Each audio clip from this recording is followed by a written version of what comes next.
Quando o divórcio entre casal é inevitável, quais os direitos da mulher e como fica a guarda dos filhos na separação? Para falar sobre esse tema, nós recebemos a advogada Jaqueline Ferrari. Boa tarde, doutora. Bem-vinda ao Ver Mais. Boa tarde, Kathleen. Muito obrigada pelo convite. Essa é uma dúvida frequente, comum no escritório? Muito. Na verdade, assim, dúvidas sobre divórcio e principalmente união estável, porque as mulheres, elas não sabem, quando elas saem de um relacionamento, quais os direitos elas têm e quem elas devem procurar. Então, elas ficam muito perdidas, psicologicamente abaladas, e aí a gente tem que direcionar o que tem que ser feito, quais são seus direitos. Então, vamos começar pelos direitos da mulher, né? Enquanto cônjuge. Mulher, quando se separa, tem algum tipo de direito à indenização? Ela pode entrar com algum tipo de processo? Perfeita a sua pergunta, e as mulheres não têm conhecimento disso. Sim, se a mulher ela era do lar, então tem muitas donas de casa que abdicam da sua profissão para poder cuidar dos filhos, cuidar do marido e ganhavam bem, tinham uma estrutura. Então, se elas eram esse perfil, sim, elas podem pedir uma indenização. Na verdade, são os alimentos compensatórios, que ela vai receber por um período, ou se ela tiver uma idade um pouco mais avançada, ela pode vir a receber até o resto da vida dela. Então, vai ter que ser analisado. Então, só o fato de não ter trabalhado, abrido mão, abdicado da sua profissão para se dedicar já dá direito. Mas Sim. também, pesquisando sobre o assunto, me chamou a atenção que vítimas de violência doméstica, quando existe uma Maria da Penha, também pode ser requisitado, solicitado essa indenização. Sim. Na verdade, o que acontece? Quando há o dano à imagem e à integridade, deve ser analisado o caso a fundo para verificar se essa mulher ela tem o direito à indenização. Vamos falar sobre guarda dos filhos, então. Como que funciona? A mulher tem algum tipo de... não é direito, mas ela tem prioridade na guarda quando há separação? Prioridade não, mas agora nós temos uma alteração recente muito importante, isso é um avanço para as mulheres, que se essa mulher ela teve indícios de alguma violência doméstica ou os filhos, de violência contra esses filhos, ela vai ter o direito à guarda unilateral. E isso é um medo constante da mulher. Meu Deus, vou perder meus filhos e agora o pai vai me tirar. Então, essa é uma alteração muito recente e é informado o juiz se tem algum indício, essa mulher ela vai conseguir a guarda unilateral. Então, é muito importante ela procurar um especialista imediatamente para ter essa segurança. E é importante abrir um parênteses, aquilo que a gente entende como violência, né, doutora? Porque muitas vezes se associa a questão da violência física, mas existem diversas formas de violência, psicológica, patrimonial, sexual. E tudo isso deve ser relatado e, de certa forma, levantar provas sobre isso, para que a pessoa também possa se proteger. E isso, a questão da violência e o medo de perder os filhos, imagino, e aí eu faço uma pergunta, é algo assim que impede muitas mulheres de levar adiante uma separação. Exato, na verdade as mulheres têm medo que o marido tome os filhos. Um detalhe aqui importante, muitas vezes elas pensam, eu não vou dar conta porque eu não tenho um trabalho, ele tem a renda dele, eu não tenho renda nenhuma.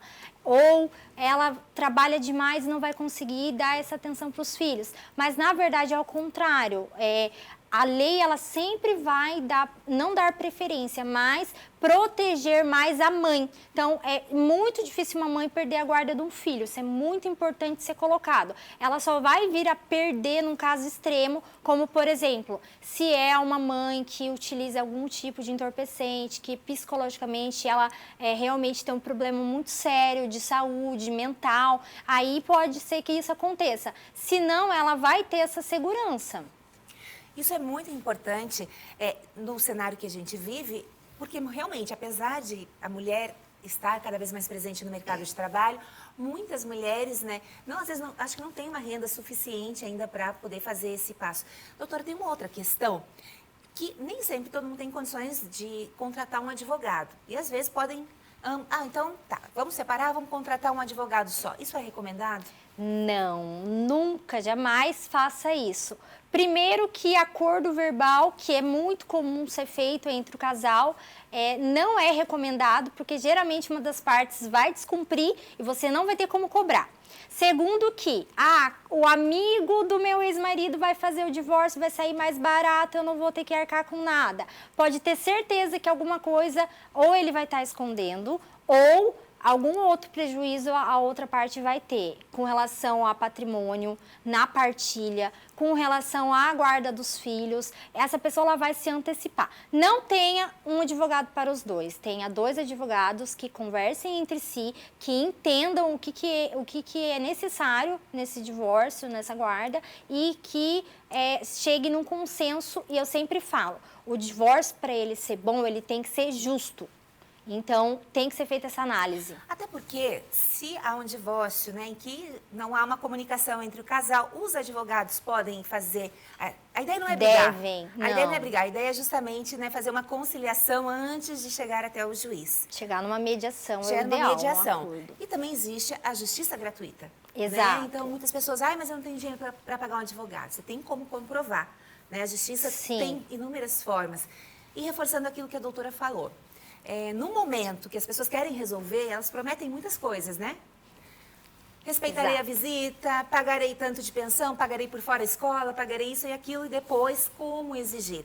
Porque a lei, todo mundo às vezes critica muito a lei, né? No sentido que é demorada, que é isso, que é aquilo, mas ela é o que está no papel. Ela cumpre aquilo que realmente está combinado, no papel, no caso. Exato. Quando você tem uma decisão, você não tem um acordo de boca, que é o comum entre o casal, você tem uma decisão do juiz ou um acordo homologado em juízo. Com aquilo ali, a parte vai poder realmente cobrar que seja cumprido. Então, foi feita uma partilha, foi dito lá que aquela casa vai ficar para a mulher, a outra casa vai ficar para o homem. Se o homem não cumprir, se ele não vender, se ele não dá a parte dela, ela tem como cobrar, com juros, com correção. A mesma coisa com relação à questão da convivência, da guarda da criança. Certo? Se ela não tem isso, ela vai simplesmente bater o desespero. O pai sumiu, o pai não está fazendo a convivência, o pai não está pagando a pensão. E agora, o que eu vou fazer? Se eu não tenho nenhum papel, não tenho nada dizendo isso, não tem como cobrar. Então, sempre procurem um profissional, porque a hora que bate o desespero, que você está na urgência, que a criança está precisando da comida, está precisando do medicamento, você vai conseguir realmente cobrar. Perfeito. Doutora Jaqueline, chega uma pergunta no nosso WhatsApp. A produção separou e vai colocar aqui na tela. Certo. Sou divorciada, fiquei 45 anos casada. O juiz mandou ele me dar uma pensão até me aposentar e ele não paga mais. O que devo fazer? A Aretusa pergunta. Obrigada, Aretusa. Obrigada, muito boa a sua pergunta. Você tem que entrar com um pedido judicial de execução. Na verdade, você tem que pedir para cumprir a decisão que foi dada, fazendo ali a correção dos valores exatos, e existem mecanismos de você cobrar. Então, execução de conta bancária, bloqueio de bens, existem formas de você realmente receber o que foi ali determinado naquela decisão. E ainda que você não tenha mais contato, não tenha endereço da pessoa... Deve entrar mesmo assim? A justiça tem os meios de encontrar? Exato. O advogado, ele tem os meios de encontrar, ele tem mecanismos jurídicos de procura, e a própria justiça também tem, como acesso ao Bacen, acesso a endereços residenciais, de água, de luz, tudo mais. Então, essa pessoa ela não deve se preocupar com isso, ela tem que procurar um profissional que vai conseguir fazer esse pedido, porque ela sozinha ela não consegue, ou se não tiver condições, a defensoria. Perfeito. Temos mais uma participação?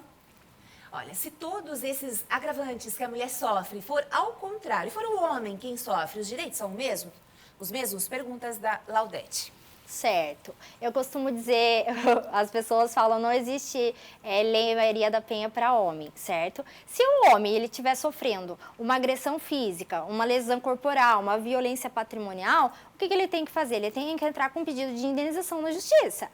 Se for algo relacionado a algum tipo de dano moral, nesse sentido, ele também tem que entrar na justiça. Sofreu uma lesão corporal, algo nesse sentido, tem que fazer um boletim de ocorrência. Não é a mesma legislação? Não, porque a Lei Maria da Penha ela foi criada por uma mulher que sofreu abusos. Porém, ele tem mecanismos judiciais de solicitar judicialmente os seus direitos. Perfeito. E na questão, digamos, não é comum, mas se o homem que abdicou, deixou de de trabalhar para cuidar da casa e dos filhos, ele pode...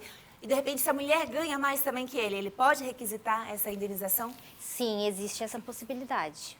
Essa é uma parte interessante, que muitos homens desconhecem, né? Como a gente Exato, falou, é incomum. porque não é comum. Mas acontece. Então, se você também é homem, está nessa situação, pode também entrar com uma medida, né? Uma ferramenta judiciária. Mais alguma coisa, doutora? Para a gente... Eu sei que esse assunto é um assunto amplo, mas que seja muito importante a gente trazer hoje para encerrar a nossa entrevista.